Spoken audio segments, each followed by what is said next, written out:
ఎవరైనా సరే కెనడాకి మీరు విజిటర్ వీసా మీద వస్తుంటే అందులో మీ పేరెంట్స్ కూడా ఉంటే కొన్ని జాగ్రత్తలు తీసుకోండి. ఎందుకంటే ఈ మధ్య కాలంలో కొందరు ఇండియన్స్ వయా మాంట్రియల్ వచ్చింటే కెనడాకి వాళ్ళకి విజిటర్ వీసా మీద వచ్చిన వెంటనే వాళ్ళని డిపోర్ట్ చేస్తున్నారు, లేకుంటే రెఫ్యూజీ క్లెయిమ్ చేసుకోమని చెప్తున్నారు. డిపోర్ట్ అంటే ఏంటంటే బ్యాక్ టికెట్ బుక్ చేసి మీరు ఇండియాకి వెళ్ళిపోండి, మీరు ఏ దేశం నుంచి వచ్చారో ఆ దేశానికి వెళ్ళిపోమని చెప్తున్నారు. మేము కెనడాలోకి మిమ్మల్ని అలో చేయము, ఎందుకంటే మీ పర్పస్ ఆఫ్ ట్రావెల్ అనేది మేము సాటిస్ఫై కాలేకపోతున్నాము అని చెప్పేసి చెప్తున్నారు. సో మీరు ఎవరైనా సరే పేరెంట్స్ కానీ లేకుంటే మీరు ఎవరైనా సరే విజిటర్ వీసా మీద కెనడాకి వస్తుంటే మెంటల్గా ఫైనాన్షియల్గా బాగా ప్రిపేర్ అయ్యండి. ఎందుకంటే మీకు లోపల కెనడా రావడానికి అలో చేయకపోతే మీరు ప్రిపేర్ అయ్యి బ్యాక్ వెళ్ళిపోవడానికి రెడీగా ఉండాలి. చాలా మటుకు మన సబ్స్క్రైబర్ కూడా ఒక అబ్బాయికి 1 వారం మాత్రమే వాళ్ళు ఎంట్రీ ఇచ్చారన్నమాట.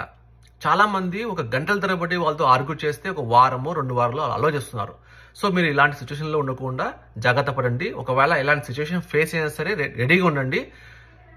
ప్రస్తుతానికి మనం ఏం చేయలేము, ఇలాంటివన్నీ జరుగుతున్నాయి. ఎందుకంటే విజిటర్ వీసా మీద చాలా మంది దే ఆర్ అబ్యూజింగ్ ఇట్. అందుకని కెనడా గవర్నమెంట్ చాలా స్ట్రిక్ట్ గా బిహేవ్ చేస్తుంది ఈ కాన్సెప్ట్ పైన.